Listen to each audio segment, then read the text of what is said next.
The gunshot echoed through the penthouse as Emily pressed herself against the marble wall, her heart hammering against her ribs.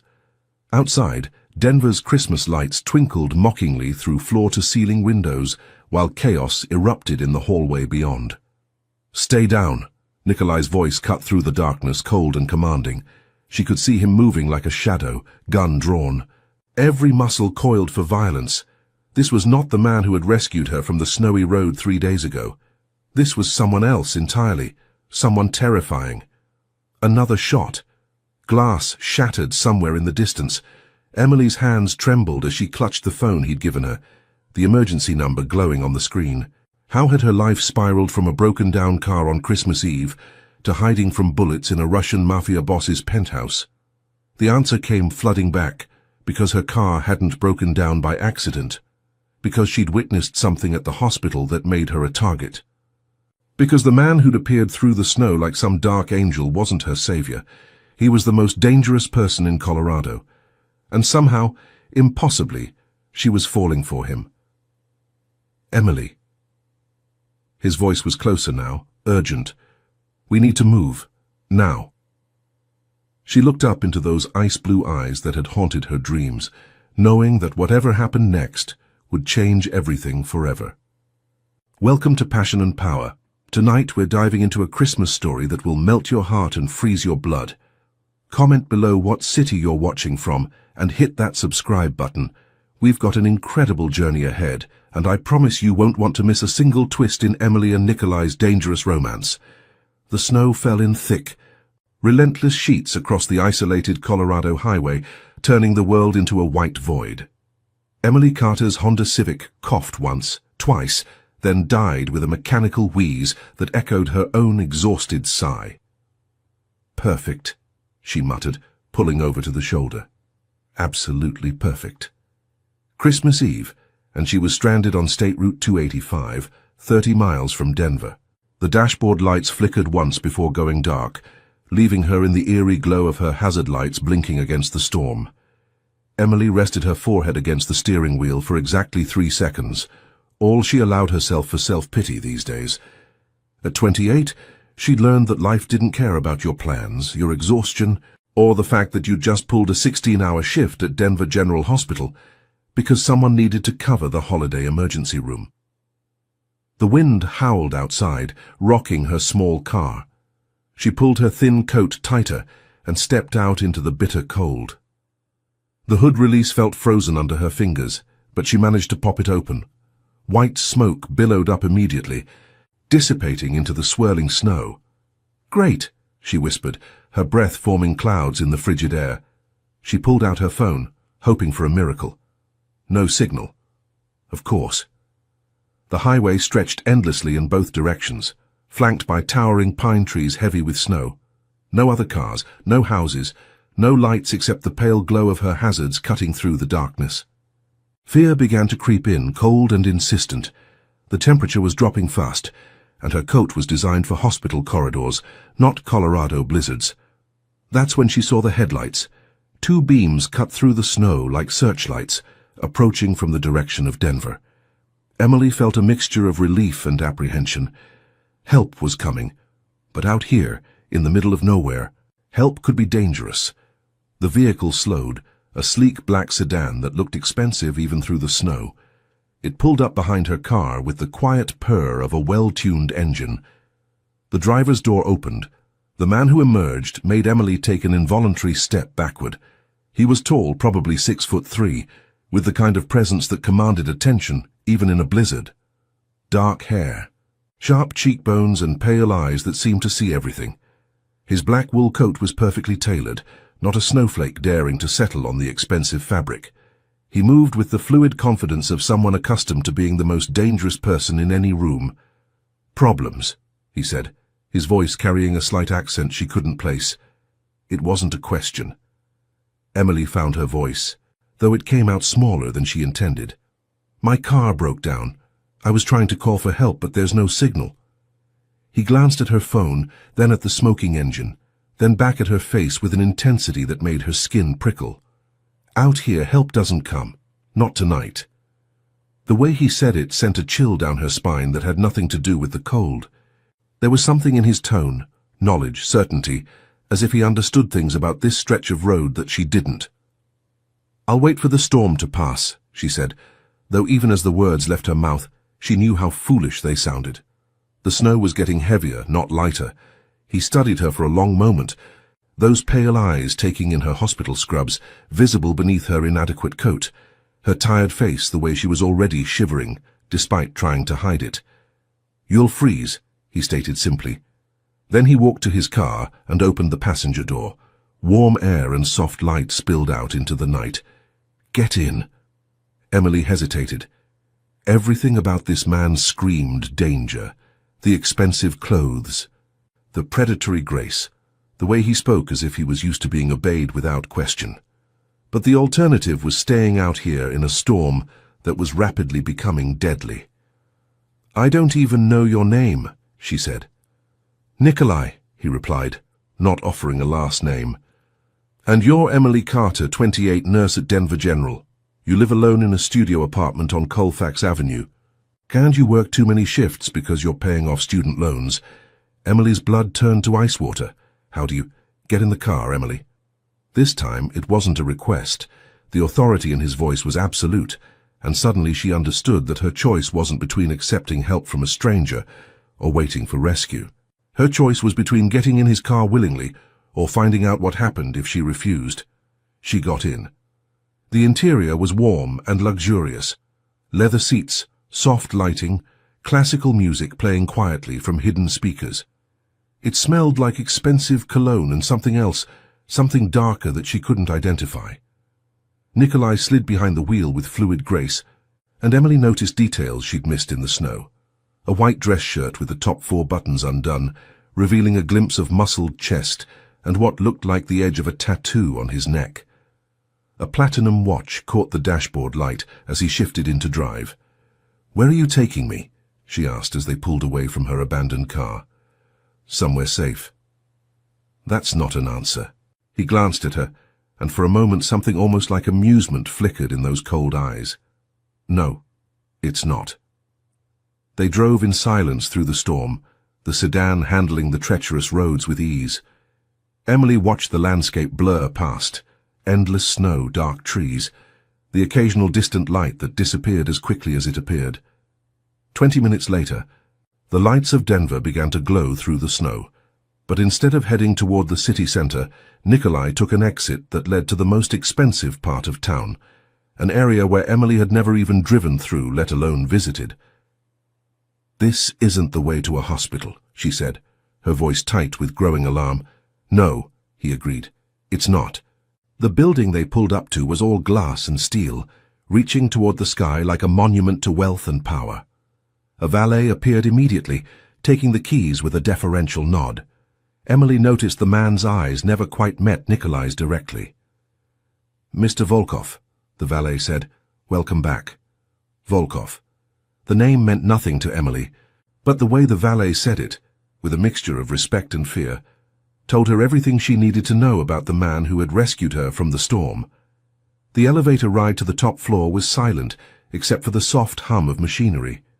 Emily watched the numbers climb, 20 floors, 30, 40, until they reached the penthouse level. The doors opened directly into an apartment that took her breath away. Floor-to-ceiling windows offered a panoramic view of Denver's skyline, the city lights twinkling like earthbound stars. The space was modern and minimalist, all clean lines and expensive materials, marble, steel, leather. "Sit," Nikolai said, gesturing toward a leather sofa that faced the windows. "I'll get you something warm." Emily remained standing, her arms wrapped around herself. "I want to go home." "That's not possible." "Why not?" He paused in the doorway to what she assumed was the kitchen, turning back to study her with those unsettling, pale eyes. "Because your car didn't break down by accident, Emily, and going home right now would be the last mistake you ever make."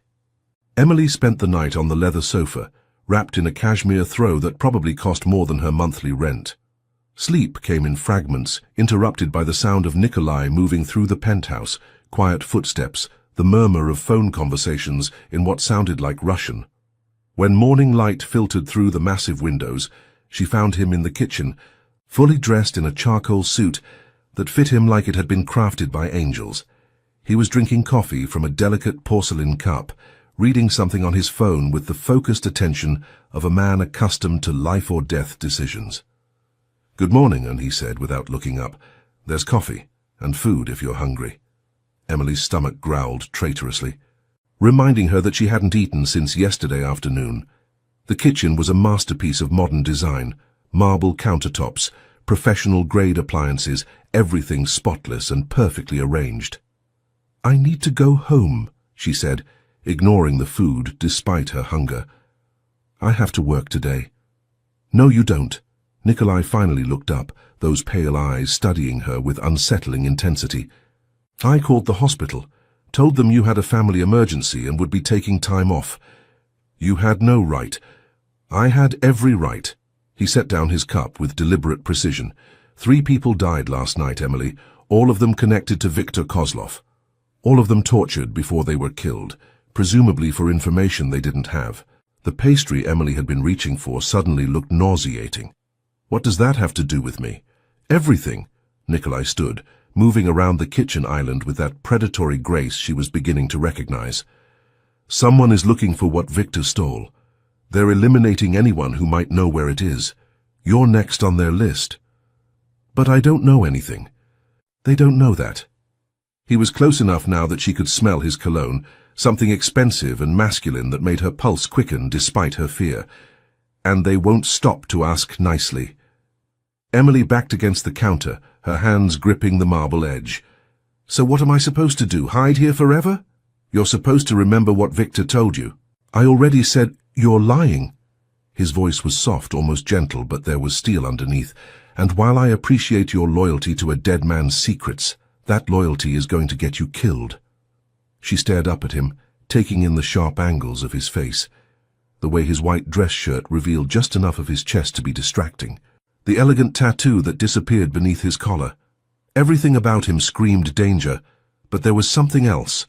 A careful control that suggested the danger was leashed, directed, purposeful. "Who are you?" she whispered. "I'm the man who's going to keep you alive." "That's not an answer." A smile ghosted across his lips. "I'm Nikolai Volkov. I run certain businesses in this part of the country. Businesses that require discretion, loyalty, and occasionally, violence." The words hung in the air between them like a confession. Emily felt her world tilt on its axis as the implications sank in. She was trapped in a penthouse with a man who had just calmly admitted to being a criminal. "You're mafia," she breathed. "Russian bratva, technically. But yes. And Viktor was. My partner, until he decided to steal from me." Nikolai's expression hardened. "Theft is bad for business, Emily. It sends the wrong message to other potential partners." His phone buzzed against the marble counter. Nikolai glanced at the screen, and Emily saw his expression change, a subtle shift that transformed him from merely dangerous to absolutely lethal. "We need to leave," he said, already moving toward what she assumed was a bedroom. "Now." "What's wrong?" "They found your apartment."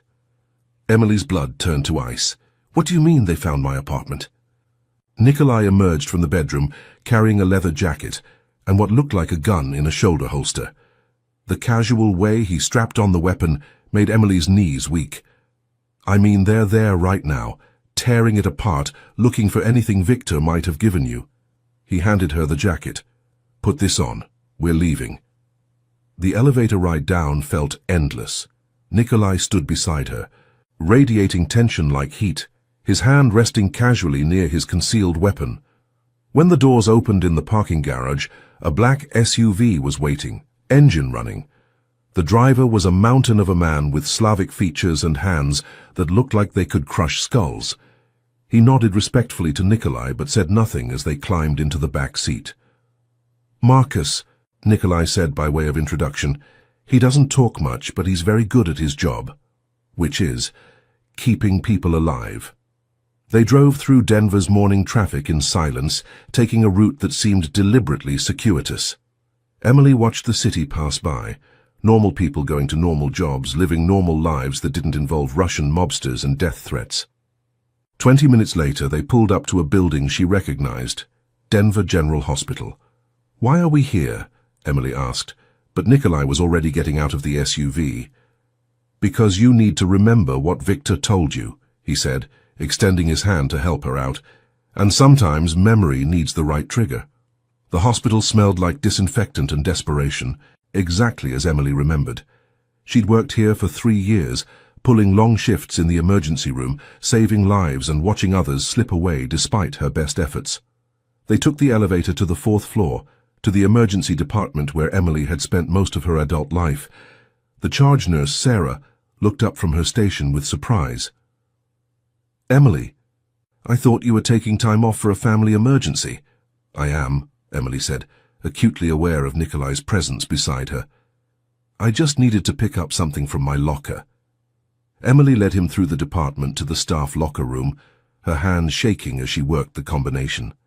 Everything felt surreal, being back in this familiar place with a man who had casually admitted to being a criminal. "Tell me about that night," Nikolai said as she opened her locker. "Victor Kozlov, walk me through everything you remember." Emily closed her eyes, trying to recall details that had seemed unimportant at the time. He came in around 11 p.m. Multiple gunshot wounds to the chest and abdomen. He was conscious, but barely. What did Victor say? At first, nothing coherent. He was in shock, losing a lot of blood. Emily opened her eyes, meeting Nikolai's intense gaze. But then, when Dr. Martinez was working on the chest wounds, Victor grabbed my wrist. And he pulled me close and whispered something. I thought it was delirium. Patients say all kinds of things when they're dying. What exactly did he say? Emily took a deep breath, letting the memory surface fully for the first time. He said, "Warehouse 47, Industrial Boulevard, under the red door." Then he said a name, Katerina. After that, he lost consciousness and died on the table 10 minutes later. Nikolai went very still. When he spoke, his voice was deadly quiet. "You're certain that's what he said? Warehouse 47, Industrial Boulevard?" "Yes. Why? What does it mean?" But Nikolai was already moving, pulling out his phone as he headed for the door. Emily heard him speaking rapid Russian to someone, his tone urgent and commanding. When he finished the call, he turned back to her with an expression that made her blood run cold. "It means," and he said, "that you just became the most valuable person in Colorado, and the most hunted." The warehouse district of Denver stretched along the South Platte River like a forgotten industrial graveyard. Warehouse 47 sat at the end of Industrial Boulevard, a nondescript concrete building that looked like it had been abandoned for decades. "Stay in the car," Nikolai said, as Marcus pulled up to the building's entrance. "Like hell." Emily was already reaching for the door handle. "If this is about what Victor told me, then I'm coming with you." Nikolai's hand shot out, gripping her wrist with surprising gentleness. "This isn't a game, Emily. If I'm right about what's inside that building, there are people who would kill you just for being here.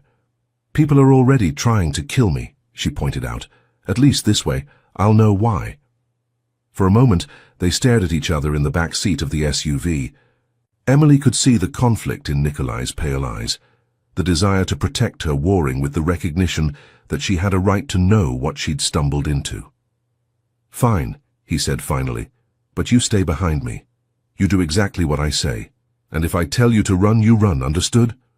The warehouse's main entrance was secured with a heavy chain and padlock, but Nikolai produced a set of keys that opened it easily. Inside, the warehouse was a cavern of shadows and dust motes, dancing in shafts of sunlight. "There," Nikolai said, pointing toward the far end of the building. Emily followed his gaze and saw it. A single red door set into the concrete wall so faded and weathered that it was barely distinguishable from the grey around it. The red door was locked, but again Nikolai had the right key. It opened to reveal a narrow staircase leading down into darkness. "Basement," Emily whispered. "Storage," Nikolai corrected. Victor always liked to keep his most valuable assets underground. They descended the stairs, Nikolai's phone providing the only light. The basement was smaller than Emily had expected, a single room lined with metal shelving and filing cabinets. But what caught her attention immediately were the computers. 3 high-end laptops sat on a makeshift desk, their screens dark, but their power lights glowing softly in the gloom. Beside them were stacks of documents, photographs, and what looked like financial records. Jesus, Nikolai breathed, moving toward the desk. He kept everything. Emily watched as he powered up one of the laptops, his fingers flying over the keyboard with practiced efficiency. The screen came to life, displaying what looked like accounting software, columns of numbers, dates, transaction records. "What is it?" she asked. "Victor's insurance policy." Nikolai's voice was grim. "Records of every deal, every payment, every favor traded in the last 5 years. Names, dates, amounts, everything." "Including what he stole from you?" "Including what he stole from everyone." Nikolai scrolled through the files, his expression growing darker with each screen. "This isn't just about money, Emily. This is about power. Information. The kind of secrets that could bring down half the criminal organizations in the western United States." Emily moved closer, trying to make sense of the numbers on the screen. Why would he keep all this? Because Victor was paranoid. He knew that in our business, information is the only real currency. But he's dead. Yes, but his information isn't.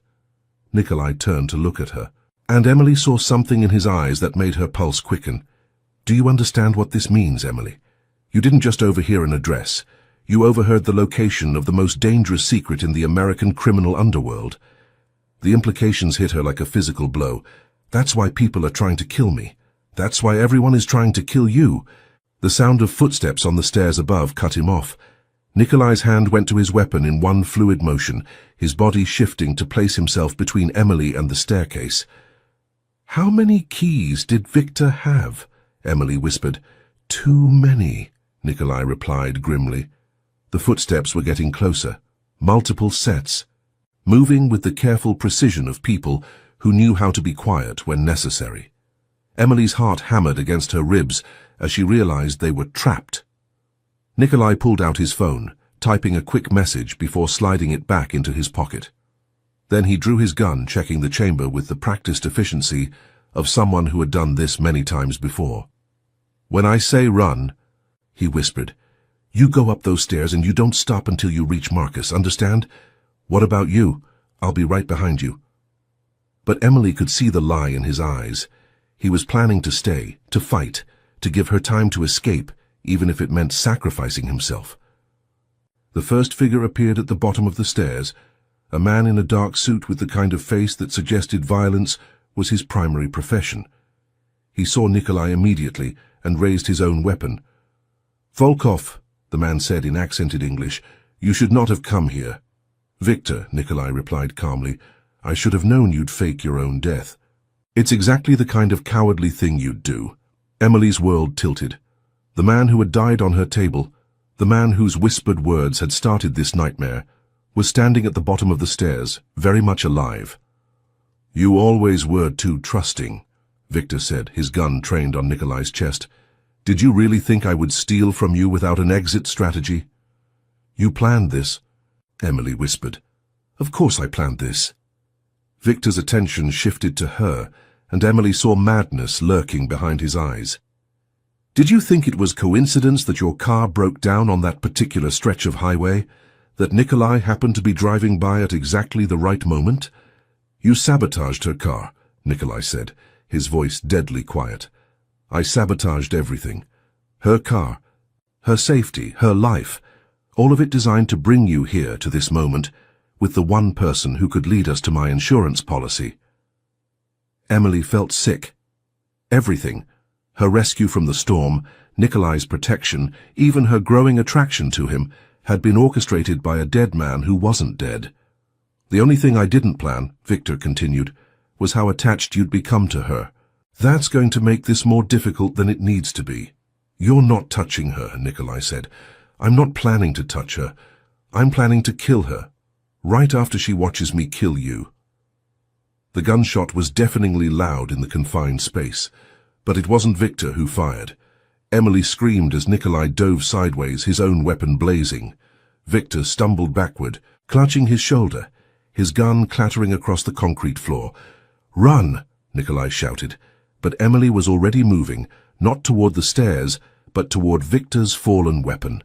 She grabbed the gun with shaking hands, pointing it at the man who had destroyed her life with his elaborate deception. Victor looked at her with something like admiration.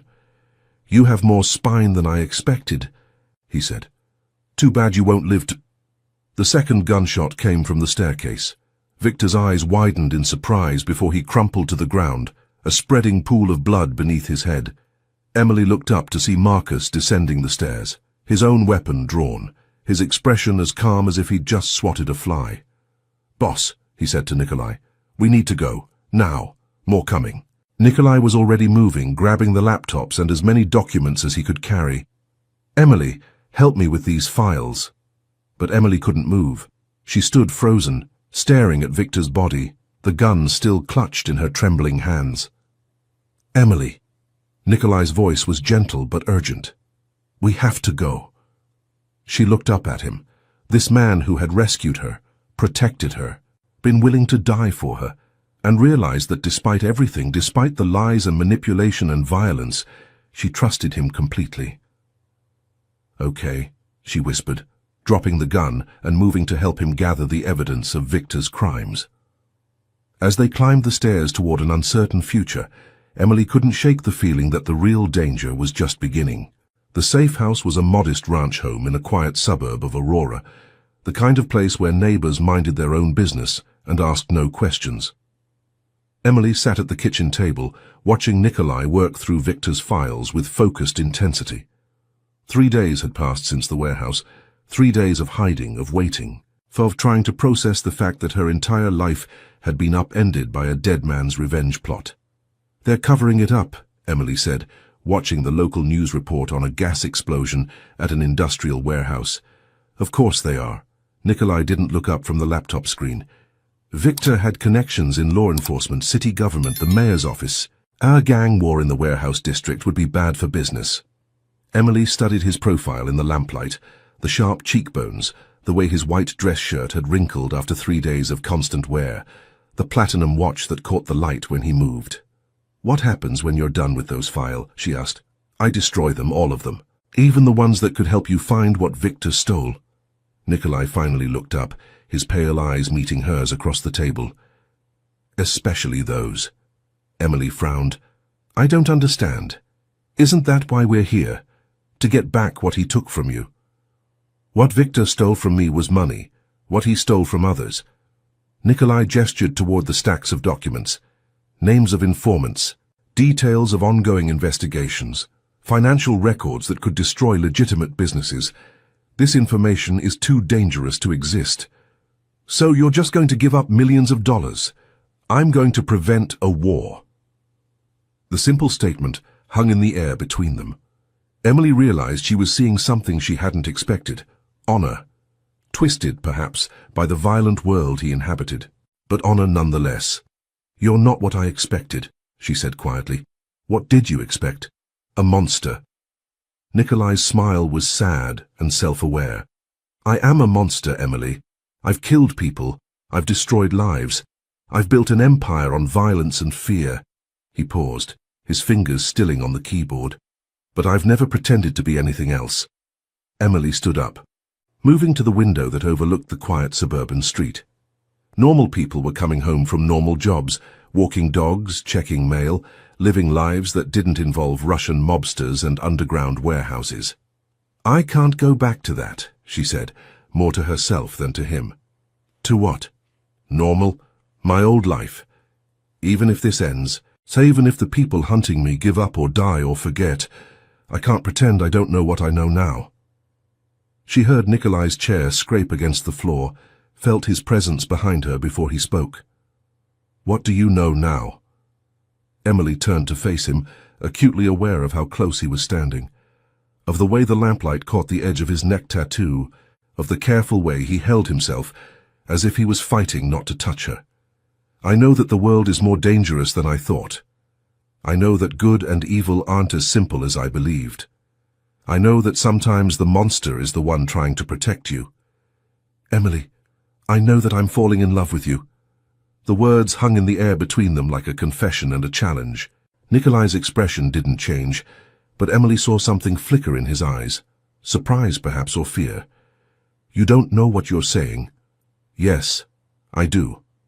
She stepped closer, close enough to see the flecks of grey in his pale blue eyes, to smell his cologne mixed with something uniquely him. I know exactly what I'm saying. I'm not a good man, Emily. I don't care. I've done things. I don't care. You should care. His voice was rough, strained. You should run from me as fast as you can, and never look back. Too late for that. For a moment, they stood frozen, the tension between them electric and dangerous. Then Nikolai's control snapped. His hands came up to frame her face, his thumbs tracing the line of her cheekbones with surprising gentleness. This is a mistake, he whispered. Probably. You'll regret it. I doubt it. When he kissed her, it was with the desperate intensity of a man who had been holding back for too long. Emily melted against him, her hands fisting in his shirt, pulling him closer. He tasted like coffee and danger, and something she couldn't name but knew she'd been craving since that first night in the snow. The kiss deepened, grew urgent, and Emily felt heat pool in her stomach as Nikolai's hands moved to her waist, pulling her flush against him. When they finally broke apart, both breathing hard, Nikolai rested his forehead against hers. This complicates things, he said. Everything's already complicated. The sound of breaking glass cut him off. Nikolai's head snapped up, his body going rigid with alert tension. In one fluid motion, he pushed Emily behind him and drew his weapon. Stay down, he whispered, moving toward the front of the house. Emily crouched behind the kitchen counter, her heart hammering as she heard footsteps on the front porch, the soft sound of someone testing the door handle. Nikolai Volkov, a voice called from outside. We know you're in there. We have the house surrounded. Emily recognized the accent, Russian, like Nikolai's, but harsher, more guttural. Who is it? She whispered. Competition, Nikolai replied grimly. Victor's former partners, probably. They want the files. What do we do? We give them what they want. Before Emily could ask what he meant, Nikolai was moving. He grabbed one of the laptops from the table, along with a stack of the most sensitive documents, and shoved them into her hands. Back door, he said. There's a car in the alley. Keys are in the visor. Drive to the police station and don't stop for anything. What about you? I'll hold them off. No. Emily grabbed his arm, feeling the tension in his muscles. We go together or we don't go at all. The front door exploded inward in a shower of splinters and smoke. Dark figures poured through the opening, weapons raised, moving with military precision. Nikolai shoved Emily toward the back of the house as the first gunshots rang out. They ran through the kitchen, down a narrow hallway, Emily clutching the laptop and documents against her chest, while Nikolai returned fire over his shoulder. The back door led to a small yard and an alley beyond. Emily could see the car Nikolai had mentioned, a nondescript sedan that looked like it had been chosen specifically for its ability to blend in. They were halfway across the yard when the spotlight hit them. Stop! The voice came from their left, where another team of men had been waiting in ambush. Drop your weapons! Nikolai spun, his gun tracking toward the new threat, but Emily could see they were outnumbered. Men were emerging from the shadows on all sides, at least 8 of them, all armed, all professional. The files, one of them called out in accented English. Give us Victor's files and the woman lives. And if I refuse? Nikolai asked, though Emily could hear in his voice that he already knew the answer. Then you both die, and we take the files anyway. Emily looked at the laptop in her hands, the key to Victor's secrets, the information that could destroy lives and topple criminal empires. Then she looked at Nikolai, this dangerous man who had risked everything to protect her. Take them, she said, stepping forward. Emily, no. Take them, she repeated, holding out the laptop and documents. It's over. The lead gunman smiled, a cold expression that didn't reach his eyes. Smart girl. But as he reached for the laptop, Emily made a choice that surprised everyone, including herself. Instead of handing over the files, she hurled the laptop as hard as she could against the brick wall of the house. The computer exploded in a shower of plastic and circuitry, the hard drive shattering beyond any hope of recovery. Before anyone could react, she was tearing the documents into pieces, scattering them to the wind. You stupid bitch, the gunman snarled, raising his weapon. The shot rang out, but it wasn't aimed at Emily.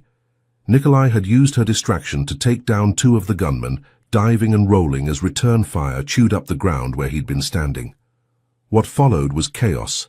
Muzzle flashes in the darkness, the sharp crack of gunfire, the smell of cordite and fear.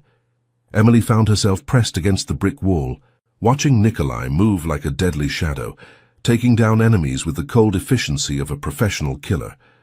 When the silence finally fell, 5 men lay dead in the alley, and Nikolai was bleeding from a graze on his left arm.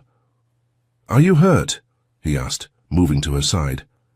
Emily shook her head, though she was shaking so hard she could barely stand. "The files are gone. All of them." Nikolai looked at the scattered pieces of paper, the destroyed laptop, the end of Victor's legacy of secrets and lies. "It's over." But even as he said it, Emily could see in his eyes that he didn't believe it. Victor was dead, his files destroyed, but the world they inhabited didn't forgive or forget easily.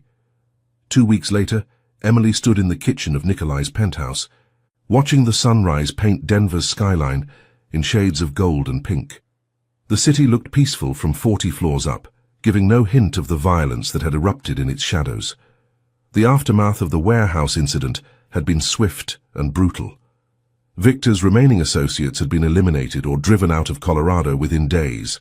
The corrupt officials on his payroll had quietly resigned or been transferred. The criminal empire he'd tried to build had collapsed like a house of cards. "You're up early," Nikolai said, emerging from the bedroom in dark slacks and a white dress shirt, the top 4 buttons undone as always. The bandage on his left arm was gone, leaving only a thin scar as evidence of their escape from the safe house. "Couldn't sleep," Emily replied, not turning from the window. "I keep thinking about the people who died. They made their choices. Did they? Or were they just caught up in something bigger than themselves, like I was?" Nikolai moved to stand beside her, close enough that she could feel the warmth of his body, smell his cologne mixed with the scent of expensive soap. "Some of them, maybe, but Victor chose to steal from me. His associates chose to help him. The men who came after us chose to kill rather than negotiate. And what did I choose? To trust me." Emily finally turned to look at him, taking in the sharp planes of his face, the pale eyes that had haunted her dreams, the careful way he held himself even in the safety of his own home. "Was that a mistake?" "I don't know," he said honestly. "Ask me in a year." They stood in comfortable silence, watching the city wake up below them. Emily had been living in the penthouse for 2 weeks now, ostensibly for her protection, but increasingly because neither of them could bear the thought of separation. "I got a call this morning," Nikolai said eventually. "From the hospital." Emily's stomach clenched. "What kind of call?" "They want to know when you're coming back to work." The question hung in the air between them like a challenge. Emily had been dreading this moment, when she would have to choose between the life she'd built and the life she'd stumbled into. "What did you tell them?" "That it was your decision to make." Emily moved away from the window, needing distance to think clearly. The penthouse felt like a luxury prison sometimes, beautiful, comfortable, but cut off from the real world. She missed her patience, missed the sense of purpose that came from saving lives. "I can't go back," she said finally. "Not to the way things were." "No," Nikolai agreed. "You can't. But I can't stay here forever either. Hiding, being protected, living in your shadow." "What are you saying?" Emily turned to face him, her decision crystallizing as she spoke. "I'm saying I want to find a middle ground, a way to be with you without losing myself." Nikolai's expression was carefully neutral. "And how do you propose to do that?" "I want to work again. Maybe not at Denver General, too many memories there, but somewhere. A clinic, maybe. Somewhere that serves people who can't afford fancy hospitals." "That's dangerous. You'd be exposed, vulnerable." "Everything's dangerous now, but I won't let fear stop me from living." Nikolai studied her for a long moment, and Emily could see the conflict in his eyes, the desire to protect her warring with respect for her independence. "There's a clinic in 5 Points," he said finally. "It serves the immigrant community, people who can't or won't go to official hospitals. They need nurses and they don't ask too many questions about backgrounds." "You know about it?" "I fund it. Anonymously." Emily felt a smile tug at her lips. Of course you do. It's not charity, Nikolai said quickly. It's good business. Healthy communities are profitable communities. But Emily could see through the excuse to the man underneath, someone who used his criminal empire to help people who had nowhere else to turn. I want to work there, she said. Emily, I want to work there. And I want to come home to you every night. I want to build something real with you, something that isn't based on fear or desperation or the adrenaline of running for our lives. Nikolai moved closer, his hands coming up to frame her face with surprising gentleness. You don't know what you're asking for. I'm asking for a chance for both of us. My world is dangerous. There will always be enemies, always be threats. I can't promise you safety. I'm not asking for safety. I'm asking for honesty, for partnership, for love. The word hung between them like a bridge across an impossible divide. Emily saw something shift in Nikolai's expression, surprise giving way to something deeper, more vulnerable. I love you, she continued, her voice steady despite the magnitude of what she was saying. I love your strength and your contradictions. I love the way you protect people even when you pretend you don't care. I love that you're willing to destroy an empire of secrets rather than let innocent people get hurt. Emily, I love you, she repeated, and I think you love me too. For a moment, Nikolai just stared at her, his pale eyes searching her face as if looking for some sign that she didn't mean what she was saying. Then his control finally cracked. Yes, he whispered, his thumbs tracing the line of her cheekbones. God help me. Yes, I love you. When he kissed her this time, it was different from their desperate embrace at the safe house. This was a promise, a commitment, a choice made with full knowledge of the consequences. Emily melted against him, her hands fisting in his shirt, pulling him closer. She could taste the coffee on his lips, feel the controlled strength in his arms, sense the careful way he held her, as if she were something precious and fragile. When they finally broke apart, both breathing hard, Nikolai rested his forehead against hers. This won't be easy, he said. Nothing worthwhile ever is. There will be people who try to use you to get to me. Then we'll deal with them. You might get hurt. I might get hurt crossing the street. That doesn't mean I stop walking. Nikolai smiled. A real smile this time, not the cold expression he wore like armor. You're stubborn. You're dangerous. We're a terrible match. We're perfect for each other. Outside, Denver continued its morning routine, unaware that in a penthouse 40 floors above the city, a nurse and a criminal were rewriting the rules of love and loyalty. 6 months later, Emily was working her first shift at the 5 Points Community Clinic when she realized that sometimes the most dangerous roads lead to the most beautiful destinations. As she treated patients who reminded her why she'd become a nurse in the first place, she thought about the man waiting for her at home, the man who had appeared through the snow like salvation and turned out to be exactly that. Nikolai had been true to his word.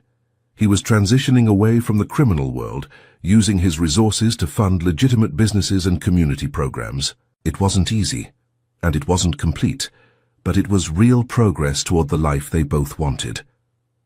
When her shift ended, Emily found him waiting in the parking lot, leaning against his car with that familiar predatory grace that still made her pulse quicken. But now there was something different in his expression, peace perhaps, or hope. How was your first day? He asked, opening the passenger door for her. Perfect, Emily said, settling into the leather seat.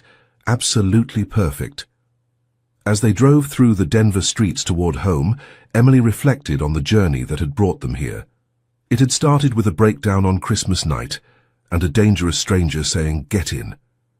It had led through violence and betrayal, through secrets and lies, through moments when death seemed certain, and love seemed impossible. But here they were, building something beautiful from the wreckage of their old lives, proving that sometimes the most unlikely love stories were the ones worth fighting for. "Get in," Nikolai had said that snowy night, and Emily had made the choice that changed everything. She'd never regretted it for a single moment. Years later, Emily would look back on that autumn morning as the day their real life began. She woke to the sound of children's laughter drifting through the open windows of their house in the mountains outside Aspen. Not the penthouse in Denver. They'd sold that along with most of Nikolai's other properties. This was something different, A home built for peace rather than defense, for love rather than power. Nikolai was already up, standing on the deck with a cup of coffee and his phone, but instead of coordinating criminal enterprises, he was reviewing architectural plans for the new wing of the 5 Points Community Clinic. "Good morning," Emily said, joining him on the deck. "Good morning." He handed her a second cup of coffee, prepared exactly the way she liked it. "Sleep well?" "Better than I have in years." It was true. The nightmares had finally faded, replaced by dreams of the future they were building together. "Marcus called," Nikolai said. "The Denver operation is completely shut down. The last of the old guard has been bought out or relocated. Any regrets?" Nikolai considered the question seriously, as he always did. "About the money? No. About the power? Sometimes. About you." He turned to look at her. Those pale blue eyes that had once seemed so cold, now warm with affection. "Never."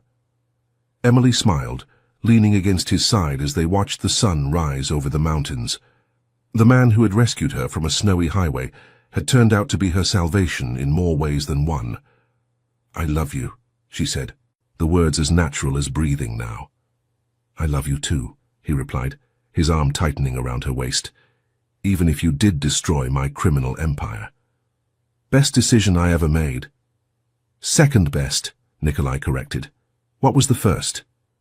"Getting in my car that night," Emily laughed, remembering the terrified woman who had stood beside a broken-down Honda in a Colorado blizzard, faced with an impossible choice.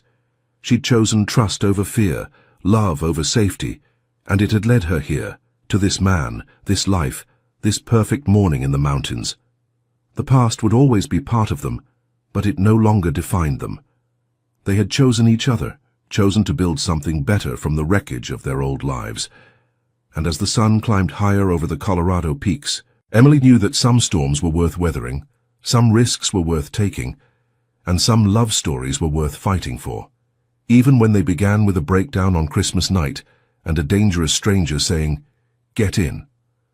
And that's how Emily and Nikolai found their happily ever after here at Passion and Power. Sometimes, the most dangerous roads lead to the most beautiful destinations. What did you think of their journey from that snowy highway to their mountain sanctuary? Drop a comment below with your favorite moment, and don't forget to subscribe for more stories that will steal your heart and take your breath away. Until next time, keep believing in love that conquers all.